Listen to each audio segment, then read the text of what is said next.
Agora, a medicação chuchu para nós, no pronto atendimento, é o SABA, que é Inhalated Short Action Beta 2 Agonist. Meu inglês tá mega enferrujado. Beta 2 agonista de curta duração, que é o salbutamol, que é o que a gente mais tem disponível, tá? Ele é a medicação mais eficaz para reverter essa obstrução do fluxo.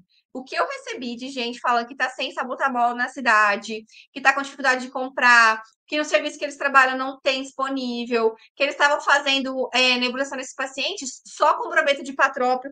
Eu falei, não faça isso, pelo amor de Deus. Nem que você, sei lá, vou falar um negócio aqui da minha cabeça, tá? Se você não concordar, tudo bem.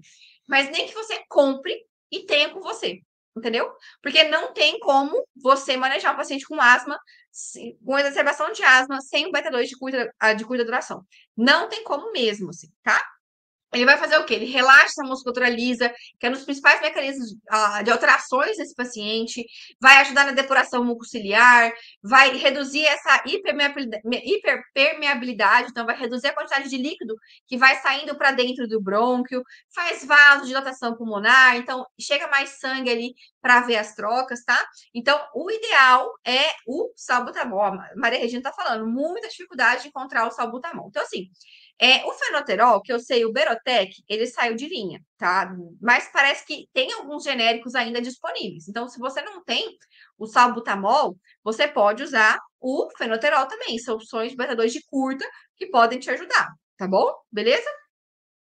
O salbutamol inalatório, ele é o usado, né, que a gente mais usa. E aí, o que a gente tem? De literatura, pela bombinha, que é o inalador dosimetrado, ele tem uma resposta melhor. Junto com o espaçador, esses pacientes têm uma resposta melhor, menos tempo de crise do que os usados com nebulização, com aquelas gotas para nebulização, tá? Mas, assim, vê o que você tem. Depois da pandemia, praticamente virou um medo absurdo das nebulizações, né? Virou tipo quase, meu Deus, vamos fazer nebulização, aí começa aquele desespero, mas assim, realmente tem potencial, se for uma infecção respiratória, de transmitir os vírus para outros pacientes, outras pessoas que estão ali próximas. O ideal é a bombinha mesmo. Se você não tem o espaçador, gente, tem vários vídeos na internet que te ajudam a fazer com frascos de 1 litro de soro, que é aquele frasco mais duro. Dá para você fazer uma gambiarra ali, entendeu? É o ideal? Obviamente que não é o ideal, não é isso que a gente gostaria, tá? Mas o que eu fico falando para vocês, tem um pouco de receio da gente ficar orientando os pacientes a comprar medicações para usar internado, porque isso não é o adequado, isso não é o ideal que deve ser feito, tá? A gente não pode, porque, teoricamente, você está dentro do hospital, o hospital tem que fornecer tudo o que ele precisa, certo? Então, se você dá uma receita, se dá uma prescrição com o seu nome lá, pode ser complicado para você. E eu já vi colegas médicos se complicarem por conta disso. Então, a gente muitas vezes quer ajudar e aí acaba sendo prejudicado, né? Então, tome muito cuidado em relação a isso, tá? Os principais efeitos colaterais do beta-2 agonista de curta a gente já sabe. Pode fazer hipertensão, então aumenta mais a sistólica e tende a cair a diastólica, ok? Até por essa vasodilatação, tá? Taquicardia com tremor, palpitação, pode cair o potássio, porque ele estimula o potássio a entrar para dentro da célula. É um dos tratamentos de hipercalemia, tá? Pode aumentar a glicemia também. Aí, assim, quanto mais o paciente vai usando, menos vai sendo tão intensa essa taquicardia e essas palpitações de tremor. Então, elas tendem a reduzir, tá bom? E aí, sempre orientar o paciente. Então, vamos supor, qual que é a dose que a gente faz, né? Nos pacientes maiores de 6 anos, a gente costuma fazer 4 a 10 puffs, certo? A cada 20 minutos. Então, tá lá, chacoalha, coloca lá o espaçador, aperta a bombinha, deixa a criança inalando ali por 10 segundos, tira, chacoalha de novo, coloca, mais 10 segundos. Então, tudo assim. Se você fizer todos de uma vez, seu paciente não vai ter alvéolo suficiente para absorver essa medicação, não vai ser eficaz. Tem que ficar tirando, chacoalha, coloca de novo, tá? De 4 a 10, de 20 em 20 minutos. Então, vão ser 3 nebulizações em 1 hora. Isso é nível A de evidência, é o que a gente tem de melhor para esse tratamento inicial para todos os pacientes asmáticos. A menos que seja um paciente que não tenha condições de inalar por conta de um rebaixamento muito grave, todos eles vão receber isso aqui, tá? E a asma, ela é progressiva mesmo em relação aos tratamentos. Quanto mais grave, mais agressivo a gente vai sendo, tá? E aí, assim, na primeira hora, pode fazer de 4 a 10, depois você pode continuar a cada 3 a 4 horas, tá? Ou a cada 1 a 2 horas. Então, vai depender da resposta do seu paciente. Então, O após essa primeira hora, depende. Pode ser que você tenha que fazer mais 3 nebulizações a cada 20 minutos, se o paciente não houve melhora nenhuma.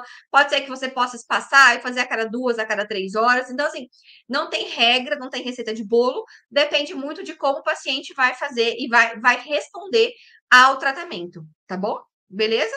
E aí, assim, a gente tem outros tipos de corticoide, tá? Que a gente tem o corticoide de longa duração, que aí você tem outras marcas, outras coisas, tá certo? Que é junto com o corticoide anatório. O que a gente tem de literatura? O corticoide anatório com beta de longa duração, tá? Nos pacientes adultos, adolescentes, crianças maiores, você até pode, que o seu paciente, ele aumente a dose em casa. Então, ele viu que ele está desconfortável, aí ele já fez a dose da manhã, ele faz mais 1 ou 2 nebulizações ali, inalações, né? E aí, para ele não chegar aí para o pronto-socorro. Chegou no pronto-socorro, esse corticoide inalatório e o corticoide parenteral, que pode ser tanto via oral, endovenoso ou intramuscular, a eficácia é a mesma. Então, eu, Maísa, particularmente, por isso aqui ser menos disponível, muitas vezes o paciente não faz o uso mesmo, não se é muito mais caro, a gente acaba usando outras formas do corticoide, tá? E não o corticoide inalatório, ok? Acho que eu vou falar um pouquinho melhor sobre ele mais pra frente, tá? Beleza? A Amanda perguntando, Maísa, eu fiz salbutamol 2 ciclos, seriam duas nebulizações ou 2 horas, tá?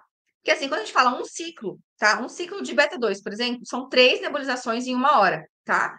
O paciente melhora, mas ainda mantém desconforto e sibilo discreto. Eu mantenho com que intervalo? Aí, nesse caso, se o paciente estiver saturando bem, estiver conseguindo conversar, estiver até aceitando algum alimento ou líquidos, tá? Você pode fazer a cada 2, a cada 3 horas. Você pode ir espaçando, tá? O legal é sempre, antes da próxima nebulização que você prescreveu, você examiná-la de novo, você avaliá-la de novo. Você vê que houve uma piora, aí você vai ter que diminuir o intervalo. Às vezes houve uma melhora, o paciente está quase assintomático, você pode espaçar um pouquinho, tá? Então, assim, não tem muita regra de bolo, não, tá? A Márcia está falando a dose de um puff para cada 3 quilos. Então, a gente não usa mais esses por quilo, tá? Então, para as crianças maiores de 6 anos, é de 4 a 10 e fica a seu gosto. Se você quiser fazer 6, nos pacientes mais graves, geralmente a gente começa com 6, né? De 6 a 10.